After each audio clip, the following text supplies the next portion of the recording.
Entropy. আচ্ছা, entropy কথাটা যখনই চলে আসে তখন আমাদের যে ব্যাপারটা চলে আসে সেটা হচ্ছে যত বিশৃঙ্খলা, যত ডিসঅর্ডারলিনেস, এই বিষয়টা আমাদের মাথায় আসে। এনট্রপি বিষয়টা আসলে একটা ইমাজিনারি বিষয়, হাইপোথেটিক্যাল একটা বিষয়। এই বিষয়টা আসলে বাস্তবে এনট্রপি বলতে কিছু নাই, বাট আমরা এটাকে ইমাজিন করি এবং আমরা এনট্রপিকে এস দ্বারা প্রকাশ করি। এনট্রপির যে মান, অর্থাৎ এসের যে মান, সেটা আমরা কখনোই নির্ণয় করতে পারি না, কারণ এটা ডিফাইন্ড না। আমরা যে কাজটা করি সেটা হচ্ছে ডি এস নির্ণয় করি, বা আমরা বলি হচ্ছে ডেল্টা এস আমরা নির্ণয় করি। তো এই যে ডেল্টা এসটা নির্ণয় করি, এর মানে কি আমি এনট্রপির পরিবর্তন নির্ণয় করতে পারি। আচ্ছা, তো এইগুলা জেনে ফেললাম, বাট এটা তো এখনও ক্লিয়ারিফাইড না যে আসলে তাহলে এনট্রপিটা কি। আচ্ছা, আমি এনট্রপির জন্য অনেকগুলো এক্সাম্পল দিব, এক্সাম্পল দিলে বুঝবা। তো ফার্স্ট আমি বললাম, ধরো এই যে ছোট ছোট এখানে আমি চিন্তা করলাম যে ধরো মলিকিউলসগুলো এভাবে, একটা পদার্থ, সেই পদার্থের মলিকিউলসগুলো এভাবে সজ্জিত আছে, সুন্দরভাবে পরস্পরের সাথে মিশে মিশে সজ্জিত আছে। তো এই যে একটা মলিকিউল একটা পদার্থের মলিকিউল এভাবে সজ্জিত আছে, আর একটা পদার্থের মলিকিউল এভাবে দূরে দূরে দূরে দূরে দূরে দূরে অবস্থান করতেছে, এবং আরেকটা পদার্থের মলিকিউল এভাবে খুবই দূরে দূরে দূরে দূরে ডিসপার্সড হয়ে অবস্থান করতেছে। তখন যদি তোমাকে প্রশ্ন করি যে কোন ক্ষেত্রে বেশি বিশৃঙ্খলা দেখা দিতেছে, ডিসঅর্ডারলিনেস, কোনো সাজসজ্জা নাই, তাহলে আনসার হচ্ছে যে এই যে পদার্থটা, এটাকে আমরা গ্যাসীয় পদার্থের মলিকিউল বলতে পারি, কারণ গ্যাসীয় পদার্থের মলিকিউলগুলো দূরে দূরে থাকে। তো গ্যাসীয় পদার্থের মলিকিউলগুলোর যে বিন্যাস দেখো, এগুলো কিন্তু খুবই ডিসপার্সড হয়ে ঘুরতেছে, এদের কোনো লাইন লেন্থ নাই ঘোরার, রাইট?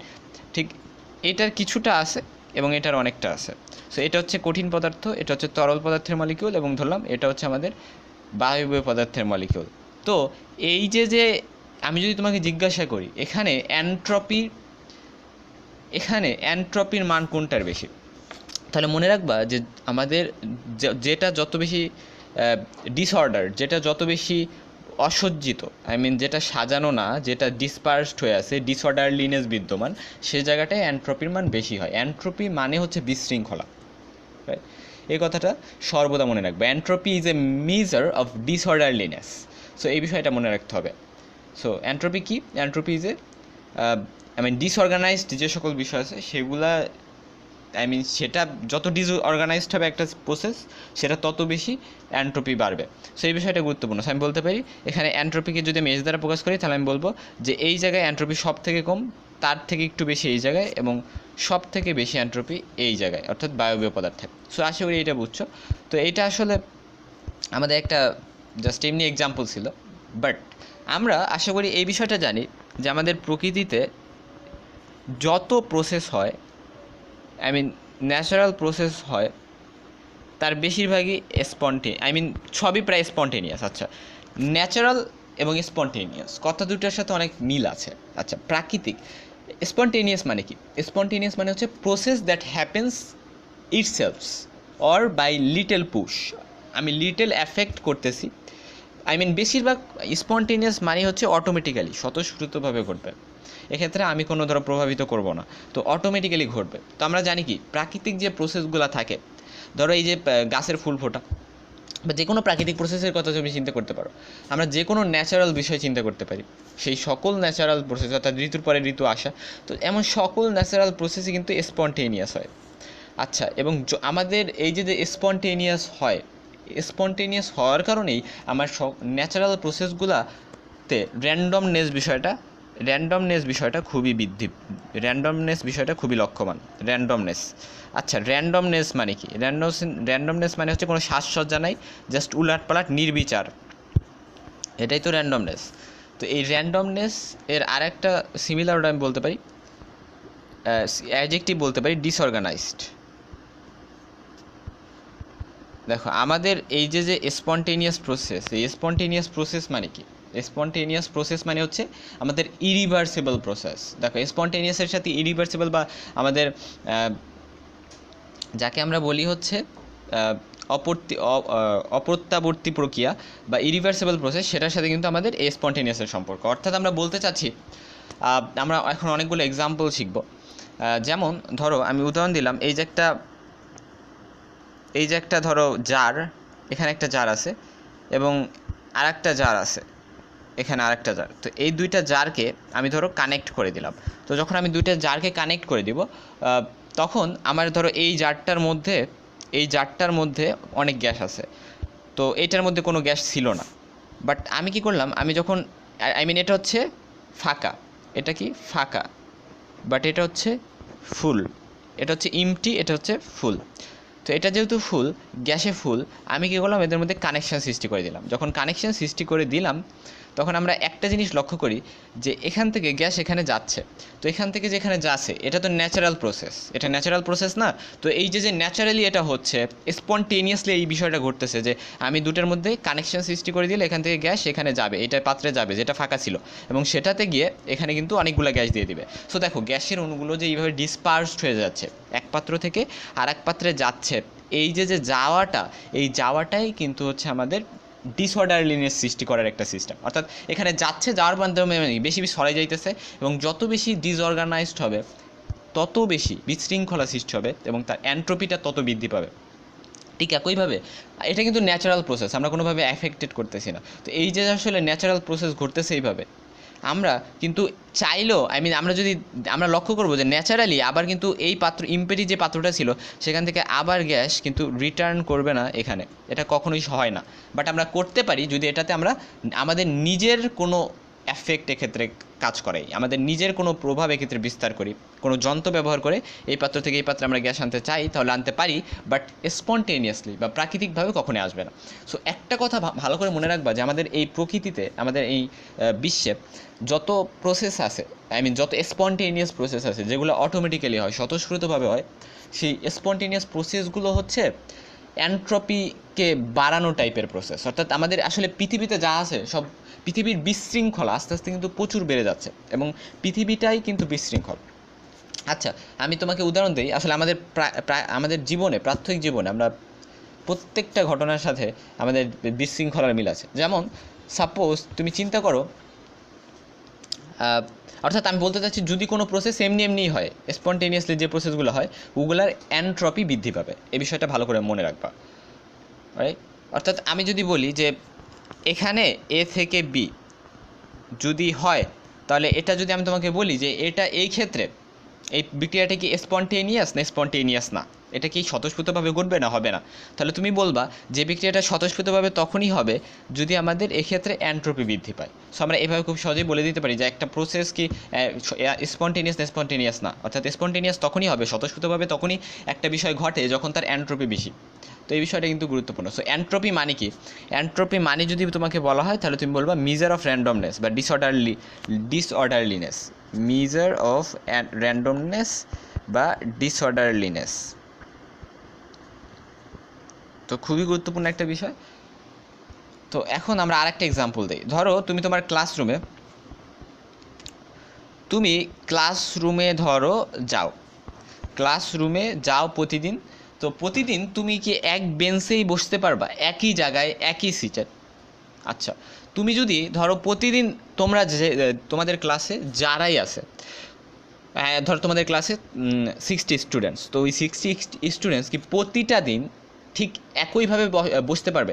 সবাই সেম জায়গায়, সেম বেঞ্চে, সেম জায়গায় বসবে এবং আমাদের বছরের 365 দিনই ওই সেম বেঞ্চেই বসবে, সেম জায়গায়, শুধু সেম বেঞ্চে না প্লাস সেম জায়গায়। তো এই যে যদি এভাবে বসতে পারে আমাদের ক্লাসরুমে, তাহলে সেটা হচ্ছে আমাদের খুবই সুন্দর একটা সেক্ষেত্রে আমাদের একটা অর্ডার অনুযায়ী বসতেছে, এক্ষেত্রে আমাদের এন্ট্রপিটা খুবই কম, অর্থাৎ এন্ট্রপি খুবই কম হচ্ছে। বাট একটা কথা ভালো করে লক্ষ্য করবা যে আমরা কিন্তু এভাবে কখনোই সম্ভব হয় না। আমরা লক্ষ্য করব যে আমরা সকলেই প্রতিটা দিন এক একটা নতুন জায়গায় বসি। বাট তুমি বলতে পারো কোথাও কোথাও এরকম হয়, বাট সেটা কিন্তু ভালো করে তোমার বুঝতে হবে যে সেটা তখনই হয় যখন আমাদের স্টুডেন্ট এবং টিচারদের মধ্যে একটা অ্যাগ্রিমেন্ট হয়।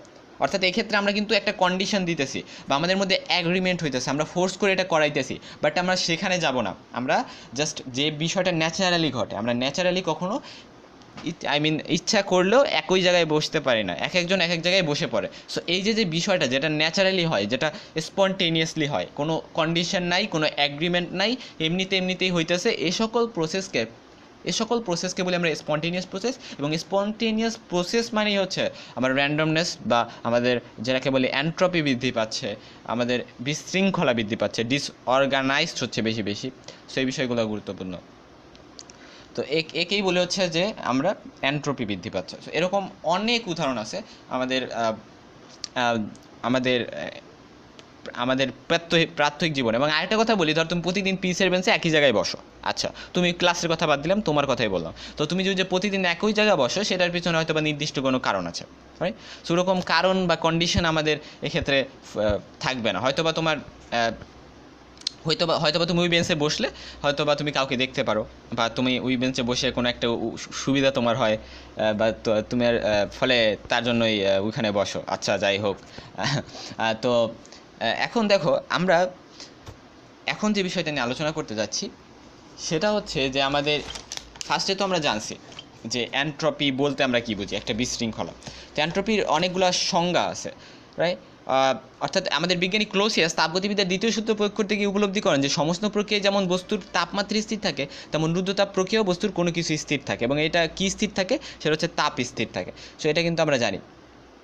এবং রুদ্ধতাপ প্রক্রিয়ায় বস্তুর সঙ্গে কোনো আদান প্রদান তো হয় না, এবং তখন বস্তুর যে তাপীয় ধর্ম অপরিবর্তিত থাকে। ক্লোসিয়াস তার নাম দেন এন্ট্রপি। অর্থাৎ বেসিক্যালি আমাদের এটাকে অনেকভাবে আমরা ডিফাইন করতে পারি। আমরা রুদ্ধতাপ প্রক্রিয়ায় বস্তুর যে তাপীয় ধর্মের কারণে তাপীয় ধর্ম স্থির থাকে, রাইট? আমরা কি জানি যে বস্তুর হচ্ছে কিউ স্থির থাকে, রুদ্ধতাপ প্রক্রিয়ায় কিউ ইজ ইকুয়াল 0 হয়ে যায়, ডেল কিউ 0 হয়ে যায়। তো আমাদের সংজ্ঞাতে অনেকভাবে আমরা ডিফাইন করতে পারি আসলে আমাদের এন্ট্রপিকে। অর্থাৎ রুদ্ধতাপ প্রক্রিয়ায় বস্তুর যে তাপীয় ধর্ম স্থির থাকে তাকে আমরা এন্ট্রপি বলি।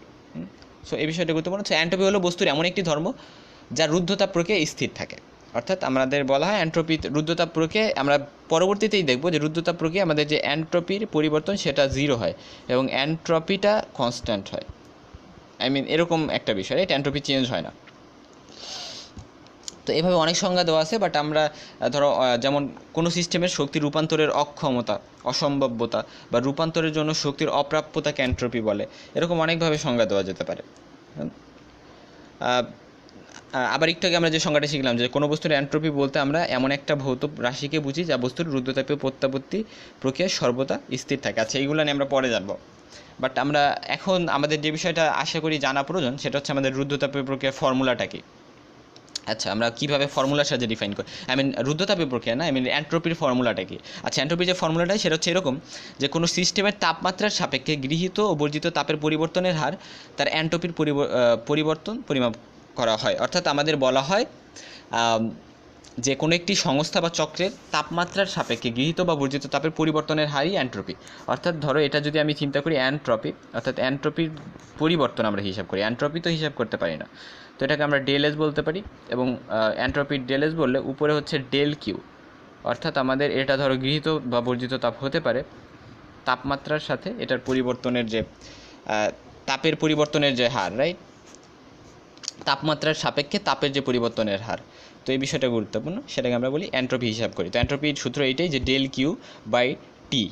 এখানে টি অবশ্যই আমরা কেলভিনে নিব, কেলভিনে, নট সেলসিয়াস। সো এই বিষয়টা গুরুত্বপূর্ণ।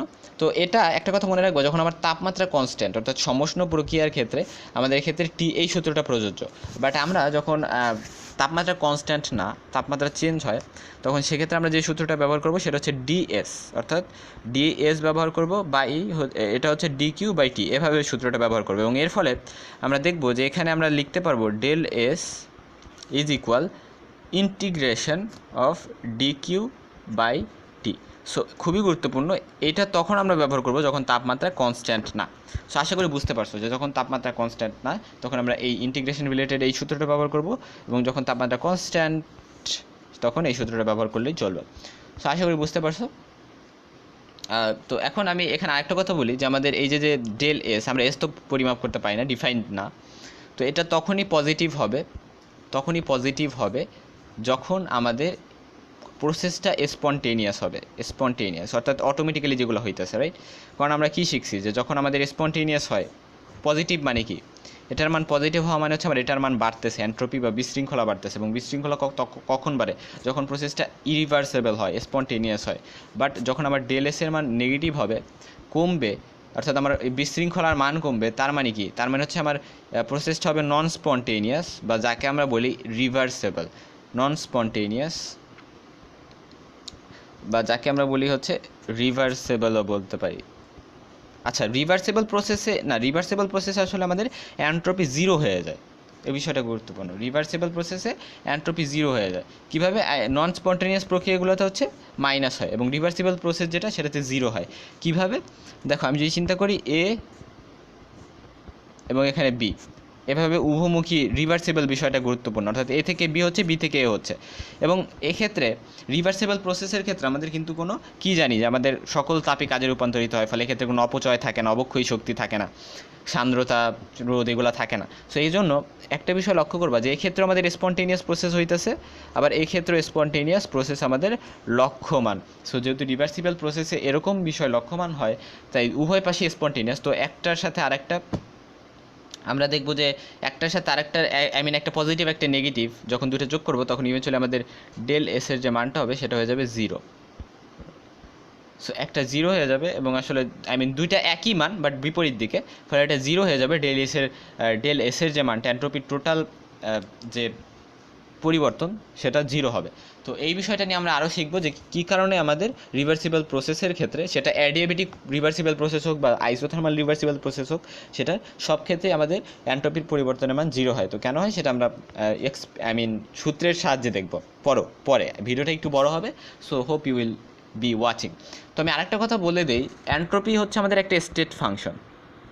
আচ্ছা, স্টেট ফাংশন এবং পাথ ফাংশন, এই দুটার বিষয়ের মধ্যে ডিফারেন্স তো আর বুঝতে হবে। যেমন আমি যদি কাজের কথা বলি, কাজ, আচ্ছা আমি একটা কথা তোমাকে বলি যে যখন স্টেট ফাংশন মানে হচ্ছে আমাদের, সেটাকে আমরা স্টেট ফাংশন বলবো। এন্ট্রপি একটা স্টেট ফাংশন এই কারণ আমাদের এন্ট্রপি হচ্ছে আমাদের পাথের উপর ডিপেন্ড করে না। অর্থাৎ আমরা যে বললাম এন্ট্রপির পরিবর্তন, তো এটার সময় আমি লিখতে পারি S F minus S I. So এটা এন্ট্রপিটা কখনো পাথের উপর নির্ভর করবে না, জাস্ট এর ফাইনাল এবং ইনিশিয়াল পজিশনের উপর ডিপেন্ড করবে এর পাথটা। অর্থাৎ আমি যদি একটা গ্রাফ আঁকি, ধরো এরকম পি বনাম ভি একটা গ্রাফ আঁকলাম, এবং এটাকে ধরো এরকম একটা চিত্র আঁকলাম।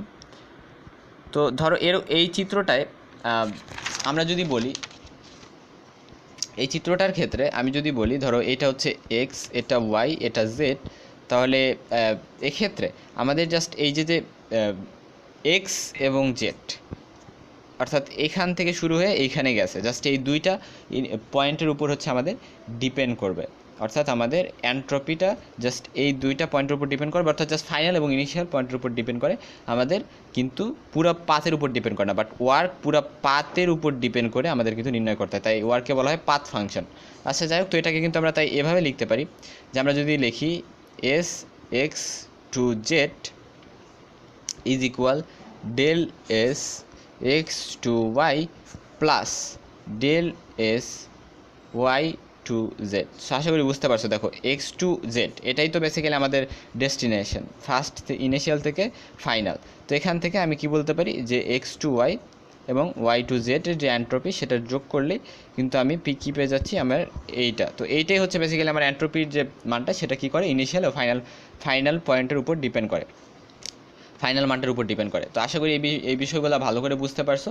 তো এগুলাই ছিল আমাদের জাস্ট বেসিক আলোচনা। তো এখন আমি আরেকটা কথা বলি, সেটা হচ্ছে যে আমাদের এই যে এন্ট্রপি, সেটার সূত্র আমরা কি শিখলাম একটু আগে, যখন তাপমাত্রা কনস্ট্যান্ট থাকবে তখন আমরা এই সূত্রটা ব্যবহার করে থাকি। তো এই সূত্র ব্যবহার করলে আমি যদি বলি তাহলে টিটা অবশ্যই ক্যালভিনে। তো আমি যদি বলি একক কী হবে, তাহলে আনসার হচ্ছে একক হবে কি, এক্ষেত্রে টি কনস্ট্যান্ট, রাইট।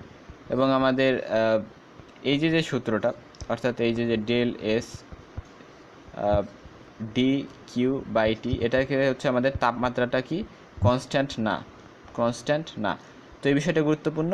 তো এরপর আমরা এখন একক জানবো। তো যেহেতু ডেল এস সমান ধরো ডেল্টা কিউ বাই হচ্ছে টি, তাই কিউ এর একক হচ্ছে জুল এবং তাপমাত্রা একক কেলভিন, তাই জুল পার কেলভিন। তো এটাই হচ্ছে আমাদের কিসের একক, এন্ট্রপির একক। সো এন্ট্রপির এককটা ভালো করে মনে রাখবা। তো কখন ডেল কিউ পজিটিভ হবে, নেগেটিভ হবে, ডেল কিউ মানে কি, change in which, right.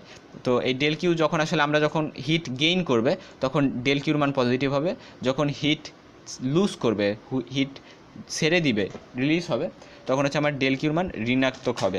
So এই বিষয়গুলো একটু মনে রাখবে, এগুলো আমরা অলরেডি পড়ে আসছি।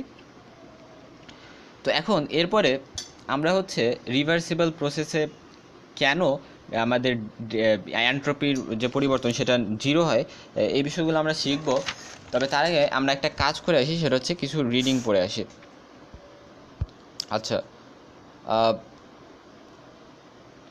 আচ্ছা না, তার আগে আমরা রিভার্সিবল প্রসেসের ব্যাপারটা দেখেই আসি। তো দেখো, রিভার্সিবল প্রসেস বা আমরা যাকে বলি প্রত্যাবর্তী প্রক্রিয়া, রিভার্সিবল প্রসেস বা প্রত্যাবর্তী প্রক্রিয়ার ক্ষেত্রে আমরা যদি আইসোথার্মাল চিন্তা করি বা সমষ্ণ প্রত্যাবর্তী প্রক্রিয়া, আইসোথার্মালের ক্ষেত্রে দেখো আমি চিন্তা করলাম এইটা ধরো একটা সিস্টেম। আচ্ছা এখানে কি ধরো এইটা একটা সিস্টেম, এই যে সিস্টেমটা আছে এই সিস্টেমের যে তাপমাত্রা সেটা আমি ধরলাম টি। এখান থেকে আমার এটা হচ্ছে সারাউন্ডিংস। আচ্ছা এটা আমি চিন্তা করলাম সারাউন্ডিংস। আচ্ছা এটা হচ্ছে সারাউন্ডিংস। আমি চিন্তা করলাম সিস্টেম থেকে কিছু তাপ বাইরে আসতেছে, সেটা হচ্ছে খুবই ছোট পরিমাণ তাপ ডি কিউ। তো এবং একই যেহেতু আমি বলছি আইসোথার্মাল রিভার্সিবল প্রসেস, তো এই যে ডি কিউ তাপ আসতেছে, আসলে এইটা ধর আমি চিন্তা করছি যে সিস্টেমের তাপমাত্রা হচ্ছে টি এবং বাইরের তাপমাত্রাও টি, যেহেতু আইসোথার্মাল প্রসেস উভয়ের তাপমাত্রা সমান হতে হবে। এবং হয় কি যে আমাদের এই সিস্টেম থেকে বাইরে ডিকিউ তাপ আসে, একইভাবে এই ডিকিউ তাপ আবার ভিতরে যায়, অর্থাৎ এরকমভাবে চলতে থাকে যাতে আমাদের সারাউন্ডিংসের তাপ এবং এক্ষেত্রের তাপ কোনো সময় চেঞ্জ না হয়, অর্থাৎ তাপমাত্রা উভয় সবসময় সমান থাকবে। এবং রিভার্সিবল প্রসেস যেহেতু, তাই ডিকিউ তাপ আসবে এবং আবার যাবে সিস্টেমে, so এইভাবে চলতে থাকবে, আসবে যাবে। এবং যখন আসলে এভাবে চলতে থাকে তখন আমি কি বলতে পারি যে আমি বলতে পারি যে আমাদের ডিএস অফ সিস্টেম, অর্থাৎ আমাদের যে সিস্টেমটা, সেই সিস্টেমের ক্ষেত্রে আমি যদি জানতে চাই যে এনট্রপির পরিবর্তন কত, তাহলে সেক্ষেত্রে আমরা বলতে পারি যে মাইনাস ডিকিউ বাই টি। আচ্ছা মাইনাস ডিকিউ বলছে এই কারণে, আমি ধরছি ধরো সিস্টেম থেকে তাপ বাইরে যাইতেছে, রাইট, সিস্টেম থেকে তাপ বাইরে যাচ্ছে, সেই জন্য রিলিজ করতেছে তাপ, চাপ চলে যাচ্ছে, তার মানে কি মাইনাস দিতে হয়, তো সেজন্য এটা মাইনাস বাই টি হচ্ছে। সো এই বিষয়টা আশা করি বুঝতে পারছো। তো আমি যদি বলি এখন ডিএস অফ সারাউন্ডিংস বা পরিবেশের ক্ষেত্রে, তাহলে পরিবেশের ক্ষেত্রে যদি আমি চিন্তা করি, আচ্ছা একটাকে যদি নেগেটিভ ধরে আরেকটাকে পজিটিভ ধরতে হবে, তো আমি এই সারাউন্ডিংসকে নেগেটিভ ধরে আবার সিস্টেমকেও পজিটিভ ধরতে পারি। যাই হোক আমি সারাউন্ডিংসকে পজিটিভ ধরলাম, অর্থাৎ ডি কিউ পরিমাণ তাপ সে কী করতেছে, সে হচ্ছে পাইতেছে, আমি ধরলাম পরিবেশ পাইতেছে, এবং পাওয়ার ফলে এবং টি পরিমাণ তাপমাত্রা, ওই তাপমাত্রা তো উভয় ক্ষেত্রে সমান, এই ক্ষেত্রেও টি এই ক্ষেত্রেও টি। তো এবার আমি যদি বলি যে তাহলে ডিএস টোটাল কত, তাহলে সেক্ষেত্রে দুটো আমি যদি যোগ করে দিই, এটার আগে মাইনাস এটা প্লাস, সো আমার কী হয়ে যাবে যে D Q by T minus D Q by T, so অবশেষে আমার চলে আসবে জিরো। সো দেখতে পাচ্ছ রিভার্সিবল আইসোথার্মাল প্রসেসে আমাদের এনট্রপির পরিবর্তনের মান জিরো হয়। এবার আমরা দেখব রিভার্সিবল অ্যাডিয়াবেটিক প্রসেসে আমাদের এনট্রপির পরিবর্তন কেমন হবে। আচ্ছা তো রিভার্সিবল অ্যাডিয়াবেটিক প্রসেসের ক্ষেত্রে আমাদের এনট্রপির পরিবর্তনের মানটা কি হবে, তার আগে আমি বলেই দেই যে দেখো আমাদের অ্যাডিয়াবেটিক প্রসেস যেহেতু ডিটাচড থাকে, তাই এর মধ্যে কোনো হিটের আদান প্রদান ঘটে না। যেহেতু হিটের আদান প্রদান ঘটে না, তাই এক্ষেত্রে যে কাজটা হয় যে আমাদের ডেল এস অফ সিস্টেম, অর্থাৎ এনট্রপির পরিবর্তন সিস্টেমে is equal del S of surroundings, এই দুইটাই আমাদের জিরো হয়ে যায়। সো আশা করি বুঝতে পারছো, খুবই ভালো করে মনে রাখো, এটা কিন্তু বোঝার কনসেপ্টটা ক্লারিফাইড থাকতে হবে। দেখো দুইটা জিরো হয়ে যায়, কারণ কি আমার কোনো তাপের আদান প্রদানই তো হয় না। তাপের যদি আদান প্রদান না হয় তাহলে তো আমার, যেহেতু আমরা ডেল এস এর সূত্র কি জানি, ডেল কিউ বাই টি, যেহেতু এটাই জিরো, তাই আমাদের তো ডেল এস নির্ণয় করতে গেলেই আসলে ব্যাপারটা জিরো হয়ে যাবে, সেটা সারাউন্ডিংসেরও জিরো হবে, সিস্টেমে জিরো হবে, এবং আমাদের ডেল এস টোটালটাও জিরো হবে। সো দেখতে পাচ্ছ আমাদের del S system, del S surroundings এবং ডেল এস টোটাল তিনটাই জিরো। বাট অর্থাৎ এক্ষেত্রে অ্যাডিয়াবেটিক যে আমাদের রিভার্সিবল প্রসেস, সেক্ষেত্রে হয় কি সব কিছু জিরো হয়ে যায়। বাট আমাদের যে আইসোথার্মাল প্রসেস থাকে সেক্ষেত্রে টোটাল জাস্ট জিরো হয়, বাট আমাদের এই যে সিস্টেমের যে আমাদের এনট্রপি বা আমাদের এই সারাউন্ডিংসের এনট্রপি, সেটা কিন্তু আলাদা থাকে, জাস্ট পজিটিভ নেগেটিভ হতে পারে যে কোনো একটা, বাট সেটা কিন্তু কখনোই জিরো না, নেভার জিরো। সো এই বিষয়টা গুরুত্বপূর্ণ, কখনো জিরো হয় না। তো এইটাই হচ্ছে আমাদের আইসোথার্মালের সাথে অ্যাডিয়াবেটিক রিভার্সিবল প্রসেসের ডিফারেন্স। তো যেহেতু আসলে আমাদের অ্যাডিয়াবেটিক প্রসেসে এন্ট্রপির পরিবর্তন শূন্য হয়, তাই আমরা বলতে পারি যে অ্যাডিয়াবেটিক প্রসেসে যে কাজটা হয় এবং বা রিভার্সিবল অ্যাডিয়াবেটিক প্রসেসে যে কাজটা হয় সে হচ্ছে আমাদের যে এন্ট্রপি থাকে সেটা কনস্ট্যান্ট থাকে, স্থির থাকে। কেন স্থির থাকে? কারণ হচ্ছে আমাদের অ্যাডিয়াবেটিক প্রসেসে এন্ট্রপির পরিবর্তন শূন্য, ফলে আমরা বলতে পারি অ্যাডিয়াবেটিক রিভার্সিবল প্রসেসে বা রিভার্সিবল প্রসেসেই আমরা বলতে পারি যে আমাদের এস কনস্ট্যান্ট থাকে। তো এই বিষয়গুলো তো আশা করি আমরা বুঝতে পারছি। তো এখন আমরা যদি, এটা তো রিভার্সিবল প্রসেস নিয়ে জানলাম, তো ইরিভার্সিবল প্রসেসের ক্ষেত্রে কি হয় সেটা তো অবশ্যই আমাদের জানতে ইচ্ছা করে যে আসলে তাহলে ইরিভার্সিবল প্রসেসের ক্ষেত্রে কি হয়।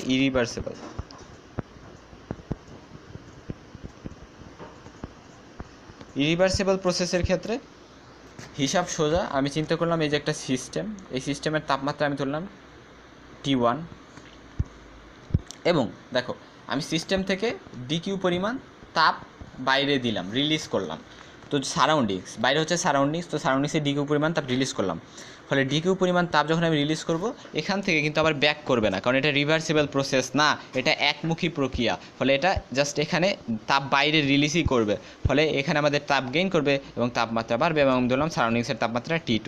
সো এক্ষেত্রে তাপমাত্রার ডিফারেন্সটা আসতেছে, সিস্টেমের মধ্যে তাপ কত, তাপমাত্রা কত T1, বাইরের তাপমাত্রা কত T2। সো তাপমাত্রার ডিফারেন্স থাকতেছে। এখন আমি যদি বলি যেহেতু সিস্টেম তাপ রিলিজ করতেছে, তাই আমি বলতে পারি যে del S of system is always negative হবে, কারণ তাপ রিলিজ করতেছে। তখন নেগেটিভ ডিকিউ বাই টি বলতে পারি। এবং আমাদের T1 খুবই গুরুত্বপূর্ণ, তাপমাত্রার ব্যাপারটা গুরুত্বপূর্ণ। এবং এক্ষেত্রে ডেল এস সারাউন্ডিংস বা পরিবেশ ইজ ইকুয়াল প্লাস, অর্থাৎ যেহেতু তাপ নিতেছে তাই ডিকিউ বাই T2। সো এই ক্ষেত্রে T2 T1 ব্যাপারটা গুরুত্বপূর্ণ। এবং T2 T1 হওয়ার কারণে আমি যদি বলি যে তাহলে ডেল এস টোটাল কত হবে, তাহলে আনসার হচ্ছে টোটাল হবে হচ্ছে minus DQ by T1 plus DQ by T2। এবং এটা যখন হচ্ছে আমাদের ইভেনচুয়ালি কি আসতেছে, ডিকিউ কমন নিলে আসতেছে T1 minus T2 by T1 into T2। খুবই গুরুত্বপূর্ণ।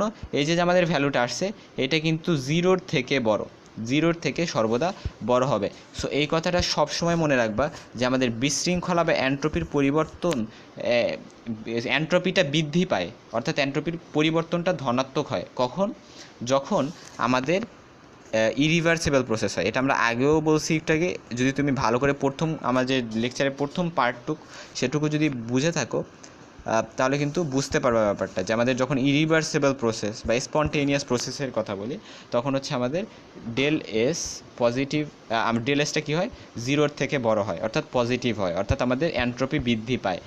তো আশা করি বুঝতে পারছো এই সমস্ত বিষয়গুলো। এবং আরেকটা কথা আমি বলে দিই, এই যে আমাদের ইউনিভার্সের অ্যান্ট্রপি সেটা কিন্তু বেড়েই যাচ্ছে, রাইট। অর্থাৎ দেখো আমরা যদিও ধরো আমাদের যে ঘরটাকে যদি একটা সিস্টেম চিন্তা করি, তাহলে আমি চিন্তা করলাম যে না আমি অ্যান্ট্রপি বিশৃঙ্খল রাখবো না, আমি একটা কাজ করি আমার ঘরের যত কিছু আছে সবগুলোকে আমি সাজিয়ে রাখবো, ফলে আমি অর্ডারে রাখতেছি, আমার অ্যান্ট্রপি নাই বেশি, অ্যান্ট্রপি পরিবর্তন, অ্যান্ট্রপি কমতেছে, এটা তুমি ভাবতেছো। বাট ব্যাপার যেটা সেটা হচ্ছে যে তুমি জাস্ট ঘরটা সামলে লাভ নাই, আসলে আমাদের পরিবেশের যে সারাউন্ডিংসটা আছে, আমাদের পরিবেশ বা সিস্টেম তো অল্প কিছু জায়গায় জুড়ে, বাট সারাউন্ডিংসই বেশি জায়গা জুড়ে। সো এই যে সারাউন্ডিংস আছে, এই সারাউন্ডিংসের যে অ্যান্ট্রপির পর্যায়ক্রমে বাড়তেছে, সারাউন্ডিংসে আমাদের প্রাকৃতিক গাছপালা প্লাস বিভিন্ন কিছু আমাদের পর্যায়ক্রমিকভাবে অ্যান্ট্রপি বাড়তেছে। এবং এই অ্যান্ট্রপি এভাবে বাড়তে থাকলে একসময় আমরা দেখতে পারবো ভয়ঙ্কর পরিণতি, যেটা আমরা এই ভিডিওর শেষের দিকে আমরা রিডিং পড়বো, আমাদের বই থেকে কালেক্টেড পেজগুলো একটু পড়লে বুঝতে পারবো। আচ্ছা, তো এখন এগুলো তো জাস্ট বেসিক বললাম, যেগুলো আমাদের জ্ঞানমূলক অনুধাবনে কাজে লাগবে বা MCQতে কাজে লাগবে। বাট আমরা ম্যাথ করার জন্য কী কাজে লাগবে সেটা এখনও দেখিনি, সেটা এখন দেখতে যাব। So let's go. দেখো এখানে আমি যে বিষয়টা তুলে ধরছি, এখানে যে বিষয়টা দেখতে পারতেছো সেটা হচ্ছে বেসিক্যালি আমাদের গত ভিডিওতে যা শিখছিলাম, অর্থাৎ যখন আমাদের বস্তুতে তাপমাত্রা পরিবর্তন ঘটে সেই স্টেপে আমাদের তাপ নির্ণয়ের ক্ষেত্রে আমরা এইভাবে তাপটা নির্ণয় করি, যে তাপটা আমরা নির্ণয় করি, রাইট। বাট যখন আমাদের অবস্থার পরিবর্তন ঘটে কিন্তু তাপমাত্রার পরিবর্তন ঘটে না, তাপমাত্রা কনস্ট্যান্ট, অর্থাৎ 0 ডিগ্রি থেকে 0 ডিগ্রি, 100 ডিগ্রি থেকে 100 ডিগ্রি, তখন সেক্ষেত্রে আমরা ডিকিউ সমান MLF বা MLV ব্যবহার করতে পারি। LV কখন? LV হচ্ছে যখন আমাদের 100 ডিগ্রির পানি 100 ডিগ্রির বাষ্পে পরিণত হইতেছে, অর্থাৎ এল ভি দ্বারা বোঝায়, ভি এখানে যেটা, সেই ভিটা হচ্ছে ভ্যাপোরাইজেশন, রাইট, ভ্যাপোরাইজেশন। এবং এফ দ্বারা বুঝাইতেছে আমাদের এফ দ্বারা বোঝায় যখন আমাদের মিল্টিং হয় বা আমাদের ফিউশন হয়, তখন সেক্ষেত্রে আমাদের যে আসলে আমরা যেই তাপ নির্ণয়ের ক্ষেত্রে যে লেটেন্ট হিটটা নির্ণয়ের ক্ষেত্রে যে সূত্র ব্যবহার করি সেটা হচ্ছে এই ডিকিউ সমান এত এত।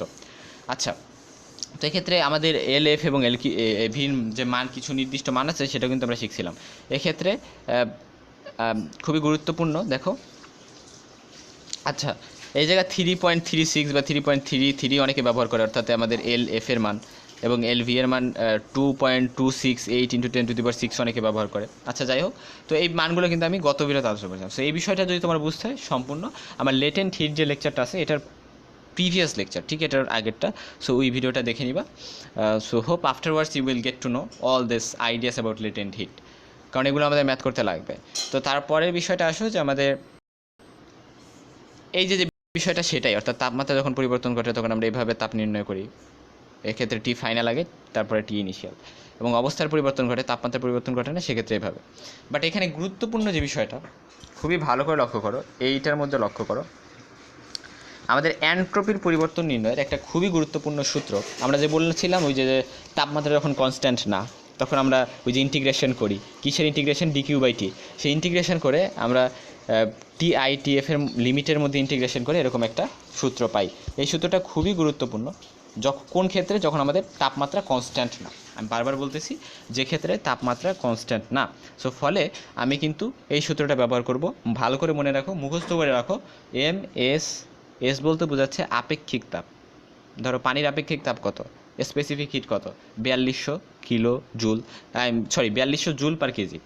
আবার বরফের স্পেসিফিক হিট কত, বরফের স্পেসিফিক হিট হচ্ছে 2100 জুল পার কেজি। সো এই বিষয়টা গুরুত্বপূর্ণ, এবং উপরে দেখবো টি ফাইনাল, নিচে লিখবো টি ইনিশিয়াল, এটাও খুবই গুরুত্বপূর্ণ। সো এই বিষয়টা মনে রাখবা যে কীভাবে আমরা এন্ট্রপির পরিবর্তন নির্ণয় করতে পারবো খুব সহজেই। সূত্রটা জাস্ট আমরা এটাকে আসলে ইন্টিগ্রেশন করেই বের করছি, তুমি মুখস্থ রাখলে অঙ্ক করতে সুবিধা হবে। এবং এই যে বলছিলাম তাপমাত্রা যখন কনস্ট্যান্ট থাকবে না, তখন তুমি কী করবা, ওই যে আমরা বলছিলাম তাপমাত্রা যখন কনস্ট্যান্ট না থাকে, তখন হচ্ছে ওই যে আমরা ডেল এস বা এন্ট্রপির পরিবর্তন সমান বুঝি ডি কিউ না, আমরা বলতে পারি ধরো ডেল কিউ বাই টি।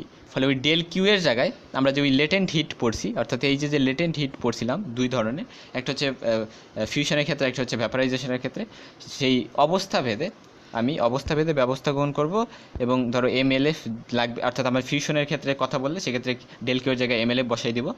এবং এক্ষেত্রে গুরুত্বপূর্ণ, তুমি যখন MLF বসাইতেছো সেক্ষেত্রে অবশ্যই তোমার যে টেম্পারেচারটা নিবা সেটা হচ্ছে আইসের তাপমাত্রা নিতে হবে, আইসের ক্ষেত্রে যে টেম্পারেচারটা থাকবে। এবং যখন তোমার MLV নিতেছো ভ্যাপারাইজেশনের ক্ষেত্রে, সেক্ষেত্রে অবশ্যই স্টিমের তাপমাত্রা নিতে হবে, বাষ্পের যে তাপমাত্রা। তো আসলে এই বিষয়টা খুবই গুরুত্বপূর্ণ, অর্থাৎ তোমার তাপমাত্রার সাথে এই যে LF LV নিতেছো, অবস্থা বুঝে ব্যবস্থা করতে হবে, কিন্তু এই দুটোর সামঞ্জস্য থাকতে হবে। তো আশা করি বুঝতে পারছো। তো এইগুলাই হচ্ছে আমাদের গুরুত্বপূর্ণ বিষয় ছিল যখন আমরা এই এন্ট্রপির পরিবর্তন নিয়ে কথা বলবো। তো এই সূত্র দুটো ভালো করে মুখস্থ রাখবো, এবং এগুলো তো আগের লেকচারটা বলছি। তো এখন আমরা যে আমাদের সব কাজ শেষ, বাট আমাদের এখন যে কাজটা জাস্ট করতে হবে, একটু পড়তে হবে। তো নিজেরাই পড়তে পারবা, but still I will collaborate with you. আচ্ছা দেখো, আমি একটু কোলাবোরেট করি। দেখো কি বলছে, প্রকৃতিতে সব কিছু সাম্যাবস্থা পেতে চেষ্টা করে। একটি সিস্টেম যতই সাম্যাবস্থানের দিকে এগিয়ে যাক, ততই তার কাছ থেকে কাজ পাওয়ার সম্ভাবনা কমে যায়। সাম্যাবস্থায় পৌঁছালে সিস্টেম থেকে আর কোনো কাজই পাওয়া যাবে না। এটা খুবই গুরুত্বপূর্ণ একটা কথা, যে আমি যখন একটা সিস্টেম সাম্যাবস্থায় পৌঁছে যায়, আমি থার্মাল ইকুইলিব্রিয়াম সম্পর্কে আমরা এই চ্যাপ্টারে জেনে আসতেছি। থার্মাল ইকুইলিব্রিয়াম মানে কি? থার্মাল ইকুইলিব্রিয়াম মানে হচ্ছে আমাদের আসলে সেক্ষেত্রে কিন্তু তাপের কোনো আদান প্রদান হইতেছে না। তাপের আদান প্রদান না হওয়া মানে আসলে সেটা কিন্তু একটা সাম্য অবস্থা অর্জন করছে। তো দেখো, আমরা পরবর্তীতে বুঝতে পারবো যে সিস্টেমের এই শক্তির রূপান্তরের অক্ষমতা বা অসম্ভবতা হচ্ছে এন্ট্রপি। তো এই যে আসলে আমাদের একটা সাম্য অবস্থায় বিরাজ করা, এই যে কোনো শক্তির আদান প্রদান হচ্ছে না, ধরো তাপ শক্তির আদান প্রদান করতে পারতেছে না, রুদ্ধতাপের প্রক্রিয়া, তো এই বিষয়টাই ঘটে, রাইট? তো এই জন্যই আমরা ওই যে সংজ্ঞাটা দিয়েছিলাম যে এমন একটা ভৌত রাশিকে এন্ট্রপি বলতে আমরা বুঝি যা রুদ্ধতাপীয় প্রত্যাবর্তী প্রক্রিয়া সর্বদা স্থির থাকে, বা আমরা বলি যে আসলে তার শক্তি রূপান্তরের অক্ষমতা বা অসম্ভবতা, কারণ এটা তো আসলে রুদ্ধতাপীয় প্রক্রিয়ার ক্ষেত্রেই হয়, রাইট? তো একাধিক সিস্টেমে যত সাম্য অবস্থার দিকে এগিয়ে যায়, তাদের এন্ট্রপিও তত বাড়তে থাকে। এন্ট্রপি বাড়তে থাকে মানে কি, বিশৃঙ্খলা বাড়তে থাকে। সাম্যাবস্থায় এনট্রপির সব থেকে বেশি হয়, রাইট? খুবই গুরুত্বপূর্ণ, সাম্যাবস্থায়। অর্থাৎ যখন কোনো সিস্টেম থেকে আর কাজ পাওয়া যায় না তখন তার এনট্রপি হয় সর্বাধিক। অর্থাৎ বেসিক্যালি এরকম একটা বিষয় যে যখন তুমি আসলে কোনো তাপের আদান প্রদান হচ্ছে না, থার্মাল ইকুইলিব্রিয়ামে আছে, তখন কিন্তু তার থেকে আমি কোনো কাজ পাবো না। তো এই যে কাজটা পাবো না, এটাই কিন্তু আমাদের মারাত্মক একটা পর্যায়। দেখো পরবর্তীতে আমরা আগেই দেখেছি যে সকল স্বতঃস্ফূর্ত পরিবর্তন সর্বদা সাম্যাবস্থানের দিকে পরিচালিত হয়। ওই যে আমরা স্বতঃস্ফূর্ত স্পন্টেনিয়াস করতেছিলাম, এই যে সে কথা বলছে, অর্থাৎ সকল স্বতঃস্ফূর্ত পরিবর্তনে এনট্রপি বৃদ্ধি পায়। এই যে এই কথাটা তো আমরা একেবারে শুরু থেকেই বলতেছি, বা স্পন্টেনিয়াস প্রসেস মানেই হচ্ছে আমাদের এনট্রপির বৃদ্ধি। তো যেহেতু প্রকৃতিতে সব কিছুই সাম্যাবস্থা পেতে চায়, তাই বলা যায় জগতে এনট্রপি ক্রমাগত বাড়তেছে, এবং জগতের এনট্রপি যখন সর্বোচ্চ পর্যায়ে পৌঁছাবে তখন সব কিছুর তাপমাত্রা এক হয়ে যাবে, ফলে তাপশক্তিকে আর যান্ত্রিক শক্তিতে রূপান্তর করা যাবে না। এই অবস্থাকে আমরা জগতের তথাকথিত তাপীয় মৃত্যু নামে চিনি, বা যাকে আমরা বলি heat death of universe. So এইটা কিন্তু আমাদের অনুধাবনমূলক প্রশ্নের জন্য খুবই গুরুত্বপূর্ণ, যে এই অবস্থাটাকে আমরা কী বলি, জগতের তাপীয় মৃত্যু বলে থাকি অবস্থাটাকে, রাইট? খুবই গুরুত্বপূর্ণ, এটাকে আমরা কী বলি, জগতের তাপীয় মৃত্যু বলে থাকি। তো জগতের তাপীয় মৃত্যু মানে কি? আসলে যখন আমাদের এনট্রপি এত হারে বেড়ে যাবে যে আমাদের কোনো শক্তির আদান প্রদান হবে না। শক্তির আদান প্রদান যখন হবে না, তখন আমাদের কি হবে, কাজ হবে না। আমরা যখন কাজ হবে না, তখন আমাদের বিশ্ব তো পুরো একটা মারাত্মক পর্যায়ে যাবে। তো সেটাকে আমরা কিন্তু বলতে পারি heat death of the universe, জগতের তাপ তথাকথিত তাপীয় মৃত্যু। সো আমরা কোনো যান্ত্রিক শক্তিতে রূপান্তর করতে পারবো না তাপশক্তিকে। সো খুবই গুরুত্বপূর্ণ, তখন কিন্তু আমাদের পৃথিবী মারাত্মক পর্যায়ে ফেস করবে। আচ্ছা, তো এই বিষয়টা বোঝার পরে এখন আমরা কার্নোচক্রের প্রতি ধাপে এনট্রপির পরিবর্তনটি একটু দেখি। আচ্ছা, কার্নোচক্রে দেখো, যদি আমরা সমষ্ণ প্রসারণের কথা চিন্তা করি এক্সপানশনের ক্ষেত্রে, তখন এক্সপানশনের কথা যখন আমরা চিন্তা করব, তখন আমরা কি করি আসলে? তখন সেক্ষেত্রে আমাদের Q1/T1 হবে। সেক্ষেত্রে কিন্তু আমার Q1 জেড, অর্থাৎ কিউ কিন্তু পজিটিভ, কারণ যখন আমরা সমষ্ণ প্রসারণের কথা বলবো তখন আসলে কি হয়, তখন আমাদের তাপ কিন্তু পজিটিভ, অর্থাৎ সেক্ষেত্রে হিট রিলিজ হয় না, হিট গেইন হয়। সো এই জন্য Q1/T1 এবং রুদ্রতাপীয় দুই ক্ষেত্রেই আমাদের শূন্য হবে এনট্রপির পরিবর্তন। বাট তৃতীয় ধাপে সমষ্ণ সংকোচন সেটার ক্ষেত্রে কিন্তু আমার ঋণাত্মক হবে, কারণ এই ক্ষেত্রে তাপ রিলিজ হয়, সমষ্ণ সংকোচনের ক্ষেত্রে তাপ রিলিজ হয়। এগুলো আমরা এতক্ষণ জেনে আসছি। আচ্ছা, যাই হোক, তো এনট্রপি বা বিশৃঙ্খলা আমরা এখন জাস্ট এটুক বাকি আছে, এটুক পরেই শেষ করে দিই। এনট্রপি বা বিশৃঙ্খলা ওতপ্রোতভাবে জড়িত। কোনো সিস্টেমের এনট্রপি বাড়ার সাথে সাথে সেখান থেকে কাজ পাওয়ার সম্ভাবনা কমে যায়, তেমনি সিস্টেমের বিশৃঙ্খলাও বৃদ্ধি পায়। উদাহরণের সাথে বিষয়টি পরিষ্কার যেতে পারে। একটা গ্লাসে খানিকটা লবণ রেখে তাতে পানি মিশানো হয়, তবে লবণ পানিতে গুলে যেতে থাকবে, রাইট? আচ্ছা, লবণ পানিতে গুলে যেতে থাকবে, লবণের অণু বা তার আয়নগুলো পানির মধ্যে চারদিকে এলোমেলোভাবে ছড়িয়ে পড়তে থাকবে। কঠিন অবস্থায় লবণের মধ্যে আয়নগুলো সুশৃঙ্খলভাবে একটা বিশেষ সজ্জায় বিন্যস্ত থাকে। যেমন আমরা কঠিন পদার্থের মধ্যে শিখছিলাম যে আসলে আমাদের আয়নগুলো বা একটা সুষমভাবে বিন্যস্ত থাকে, বাট যখন এই যে ছড়াই দিছি তখন কিন্তু এগুলো ডিসপার্সড হয়ে গেছে। যদিও লবণ ভারী, তবুও গুলে গিয়ে সেটা নিচে পৃথক না হয়ে যতটা সম্ভব বিশৃঙ্খলভাবে চারদিকে ছড়িয়ে পড়ে, কারণ এটাকে আমি তরলের মধ্যে দিছি, রাইট? তো লবণ যখন দ্রবণে সর্বত্র ছড়িয়ে পড়ে তখন আমরা বলি দ্রবণটি সাম্যাবস্থায় এসেছে। সাম্যাবস্থায় এলে সিস্টেম অণুগুলো চরম বিশৃঙ্খলা প্রাপ্ত হয়।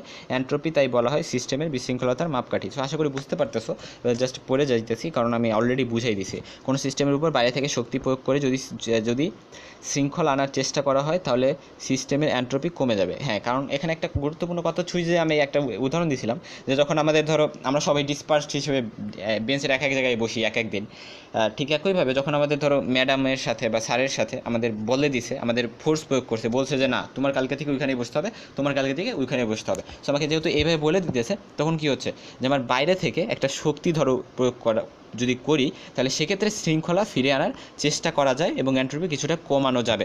বস্তু যখন কেলাসিত অবস্থায় থাকে তখন অণুগুলো সুশৃঙ্খল সমাবেশে থাকে, অর্থাৎ যখন কঠিন অবস্থায় থাকে তখন সেটা কিন্তু অণুগুলো সুশৃঙ্খলভাবে থাকে। সেই কারণে কঠিন অবস্থায় বস্তুর এনট্রপি খুব কম। অর্থাৎ এনট্রপি কম মানে কি, সেটা বিশৃঙ্খলা কম। একে সৈন্যদের প্যারেড করা বা শিক্ষার্থীদের ক্লাসে বসে লেকচার শোনার সাথে তুলনা করা চলে। সুশৃঙ্খল প্যারেডের সময় বা ক্লাসে লেকচার শোনার সময় এনট্রপি হবে কম, অর্থাৎ যখন ক্লাসে লেকচার দিচ্ছে টিচার বা প্যারেড যখন সুশৃঙ্খল প্যারেড প্যারেড হচ্ছে তখন আসলে কি, তখন তারা টিচারের কথা মেনে চলছে বা প্যারেডে সেক্ষেত্রে তারা সুশৃঙ্খলভাবে প্যারেড করতেছে।